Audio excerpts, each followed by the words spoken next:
코골이를 우리가 일상적으로 흔하게 가지고 있을 수 있기 때문에 코골이를 별거 아니고 혹은 뭐 큰 문제가 되지 않는 걸로 생각하는 경우가 많이 있습니다.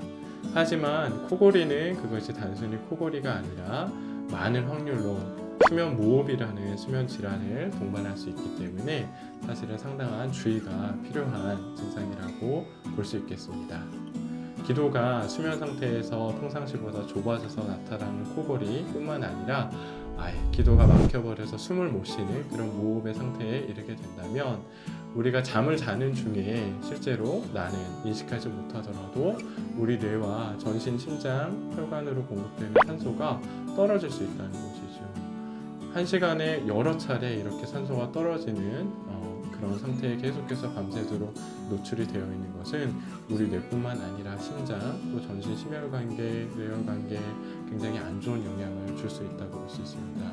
실제로 일정 빈도 이상의 한 시간에 5번 이상의 무호흡 증상이 나타나는 경우를 수면 무호흡증으로 진단하는데 이것이 이제 한 시간에 15번 이상의 중등도를 넘어가는 경우에는 이것으로 인해서 내가 불편감을 전혀 못 느끼더라도 의학적으로는 적극적인 치료를 권장하는 이유도 바로 여기에 있을 수 있겠습니다.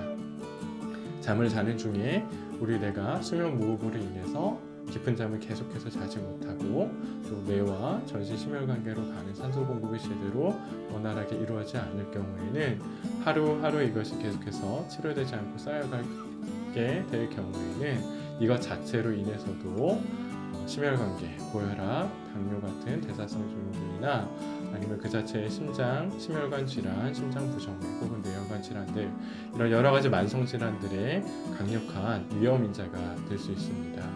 따라서 코골이가 있을 경우에 그것 자체로 아무렇지 않게 여기실 것이 아니라 동반되어 있을 수 있는 수면 무호흡을 항상 염두에 두셔야 되겠습니다.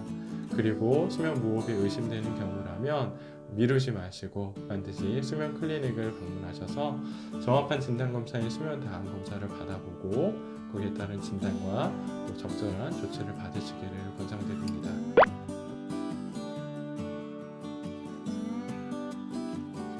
코골이 그리고 수면 무호흡이 있는 경우에 반드시 병원을 가서 또 진단검사인 수면다한 검사를 받아야 하는지 질문하셨습니다. 결론을 말씀드리자면 반드시 병원을 방문하시고 또 진단의 필수 조건인 수면다한 검사를 받으셔야 합니다. 이유는 코골이 그리고 수면 무호흡이라는 현상이 내가 그냥 느끼거나 혹은 옆에서 가족들이 지켜보는 정도로 적당히 측정할 수 있는 그런 정도의 어떤 현상이라기보다는 자는 중에 실제로 호흡과 관련된 우리의 여러 가지 생체 지표들을 굉장히 종합적으로 그리고 엄격하게 검사하는 것이 수면다한 검사입니다.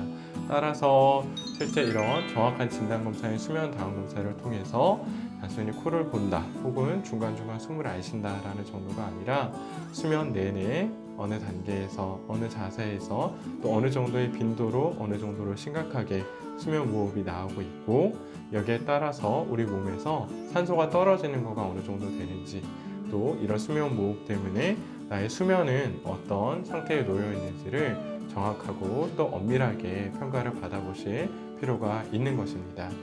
그리고 실제로 수면 무호흡을 진단하고 또 여기에 대해서 치료 계획을 세우는 것 또한 이 표준검사인 수면다한 검사의 결과에 따라서 수면 무호흡의 유무, 수면 무호흡이 있다면 어느 정도 심각한지가 정확하게 진단이 되고 거기에 따라서 치료 계획이 세워지게 될 것입니다. 수면 무호흡을 진단하기 위해서 또 거기에 대해서 가장 표준 치료가 되는 양압기 치료를 하기 위해서는 수면다한 검사를 꼭 받으실 필요가 있습니다. 도움이 되셨기를 바랍니다. 감사합니다.